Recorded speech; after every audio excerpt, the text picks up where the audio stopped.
6 నెలల్లో పెళ్లి పథకంలో చేరండి. మీ ప్రియమైన వారికి 6 నెలల్లో పెళ్లి చేయండి. కృష్ణ సాయి బ్రాహ్మణ వివాహ పరిచయ వేదిక బ్రాహ్మణులకు మాత్రమే. మరిన్ని వివరాలకి కాల్ 8855592015 లేదా 9000333390.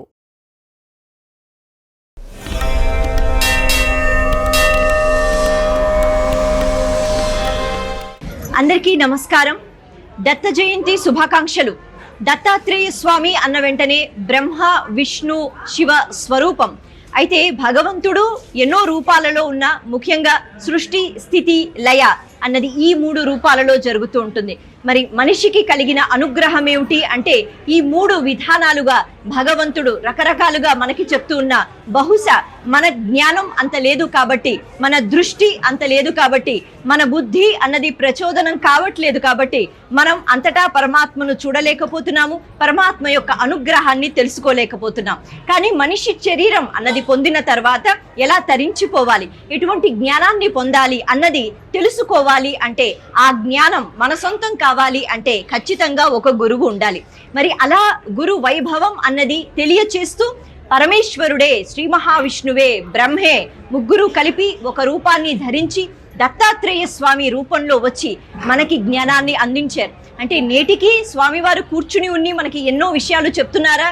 లేదు. కానీ వారు చేసిన బోధనలు ఏవైతే ఉన్నాయో వీటన్నిటిలో కూడా పరమాత్మను ఎలా పోల్చుకోవాలి, మనిషి అన్నవాడు ఎలా ఉండాలి, ప్రతినిత్యం ఎలా నేర్చుకుంటూ ఉండాలి. అందుకే మనం అందరం ఎప్పుడూ శిష్యులుగానే ఉంటూ ఉండాలి.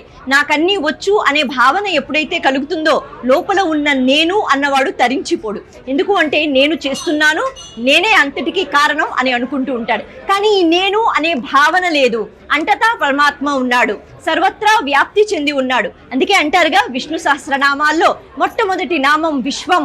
ఈ ఒక్కటి అర్థమైతే చాలుగా, అంటే విశ్వమంతా నారాయణుడు ఉన్నాడు. మరి ఇలా చెప్పడం సరిపోతుందా? కాదు. అటువైపుకి అడుగులు వెయ్యాలి. అలా వెయ్యాలి అంటే ఒక్క అడుగు మనం వెయ్యాలి, మరి భగవంతుడు మనల్ని తీసుకుని వెళ్ళాలి. అలా నేరుగా భగవంతుడు రాలేడు కాబట్టి గురు రూపంలో వచ్చి దత్తాత్రేయ స్వామిగా మనకి అనుగ్రహాన్ని ఇచ్చి ఎన్నో చక్కని విషయాలను నేర్పుతున్నారు. వారే అంటారు, వారు ఎవరు అంటే బ్రహ్మ విష్ణు మహేశ్వరులు, కానీ నాకు కొంతమంది గురువులు ఉన్నారు అంటూ ప్రకృతిలో ఉన్న పదార్థాల వైపు ఆయన చూపిస్తూ వీటి దగ్గర నుంచి ఇవి నేర్చుకున్నాను అని చెప్తూ ఉంటారు.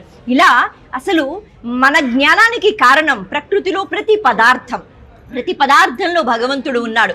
నేర్చుకోవడానికి చాలా ఉంది అంటూ ఆయన ఎప్పుడూ గురుస్థానంలో ఉంటూ మనం శిష్యులుగా చేరితే మనకి జ్ఞానాన్ని ఇవ్వడానికి సిద్ధంగా ఉన్నారు. కానీ మన దృష్టి గురువుగారి వైపు ఉండాలి. కాబట్టి గురుస్థానంలో ఉన్న మొత్తం అంటే త్రిమూర్తుల యొక్క స్వరూపం అయిన దత్తాత్రేయ స్వామి అనుగ్రహాన్ని మనం పొందుదాం. ప్రస్తుతానికి నేను బంజారా హిల్స్ రోడ్ నంబర్ 1లో ఉన్న హనుమాన్ టెంపుల్లో ఉన్నాను. ఇక్కడ దత్త జయంతి వేడుకలు అన్నవి అద్భుతంగా జరుగుతున్నాయి. పొద్దున్నుంచి ఎన్నో అర్చనలు, ఆరతులు, అలాగే యజ్ఞాలు, గణపతి హోమంతో మొదలు పెట్టుకుని దత్త హోమము, అలాగే మృత్యుంజయ హోమము, నవగ్రహాలకు సంబంధించిన హోమాలు అన్నీ కూడా ఇక్కడ జరుగుతున్నాయి. వీటన్నిటినీ మనం చూసి ఈ రోజు ప్రత్యేకించి అద్భుతమైన పుణ్యతిథి కాబట్టి ఆ దత్తాత్రేయుల వారిని గురుస్థానంలో మనం కొలుచుకుంటూ, గురువుగా ఆయన ఎంతో జ్ఞానాన్ని ఇవ్వడానికి సిద్ధంగా ఉన్నారు కాబట్టి భక్తి శ్రద్ధలతో జ్ఞానాన్ని పొందుదాం. ఈ జ్ఞానం వల్ల ఖచ్చితంగా మనిషి అన్నవాడు ఎలా తరించాలి, శాస్త్రం మనిషిని ఎలా బ్రతకమని చెప్పింది, వేదం ప్రమాణం కాబట్టి ఏం చెప్తోంది, ఇవన్నీ కూడా మనకి తెలుస్తాయి. ఒక్కసారే వస్తుందిగా మనిషి జన్మ, ఎంత పుణ్యం చేసుకున్నామో తెలీదు. కాబట్టి ఈ జన్మ వచ్చినప్పుడే మనం ఈ మనిషి శరీరానికి సార్థకత కావాలి అంటే మన వంతు ప్రయత్నం చెయ్యాలి. దానికి భగవంతుడు సహాయపడుతూ గురు రూపంలో మనతోనే ఉన్నారు, మన పక్కనే ఉన్నారు. ఆ దత్తాత్రేయ స్వామిని వేడుకుందాము. నిత్యము జ్ఞానంతో, బుద్ధితో మన ప్రతి కర్మ ఉండాలి అని భగవంతుని యొక్క అనుగ్రహాన్ని పొందే ప్రయత్నం చేద్దాం. మరొకసారి మీ అందరికీ దత్త జయంతి శుభాకాంక్షలు. నమస్తే. ఈరోజు ప్రత్యేకమైన కార్యక్రమాలు అన్నవి జరుగుతున్నాయి. ప్రస్తుతానికి నేను బంజారా హిల్స్ రోడ్ నంబర్ 1లో ఉన్న హనుమాన్ టెంపుల్లో ఉన్నాను. ఇక్కడ గోపూజ, అలాగే యజ్ఞాలు, హోమాలు, అలాగే దత్త జయంతి వేడుకలు అంటే ప్రత్యేకమైన అభిషేకాలు దత్తాత్రేయ స్వామికి పొద్దున్నుంచే జరుగుతున్నాయి. ఈ వేడుకల్ని మనం చూస్తున్నాం. స్వామివారికి ప్రసాదాన్ని పెట్టి భక్తులందరూ కూడా ఆ ప్రసాదాన్ని స్వీకరించడం కూడా మనం చూస్తున్నాం. అద్భుతమైన ఆలయము.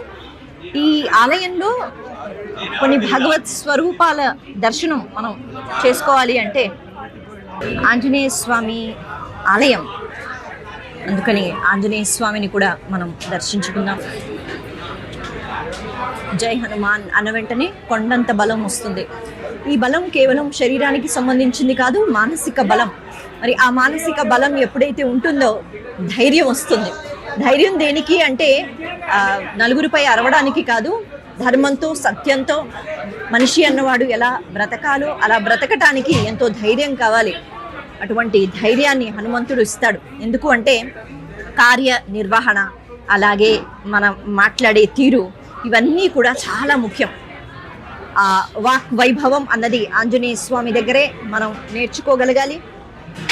అలా ఈ ఆలయం అయితే కళకళలాడుతోంది. కారణం ఏమిటి అంటే ఒక రూపం అని కాదు, సృష్టి స్థితి లయ ఈ మూడు చేసే స్వరూపాలు. పరబ్రహ్మ స్వరూపం అన్నది మూడు రూపాలుగా ఉన్నప్పుడు, దత్తాత్రేయ స్వరూపంగా ఒక్క రూపమైనప్పుడు, అటువంటి దత్తుని యొక్క అనుగ్రహం గురు రూపంలో మనందరికీ ఖచ్చితంగా కావాలి. స్వామివారి యొక్క అనుగ్రహం మనపై ఉండాలి అని కోరుకుందాం. దత్త జయంతి కాబట్టి ఇక్కడ ప్రత్యేకమైన పూజలు అన్నవి జరిగాయి.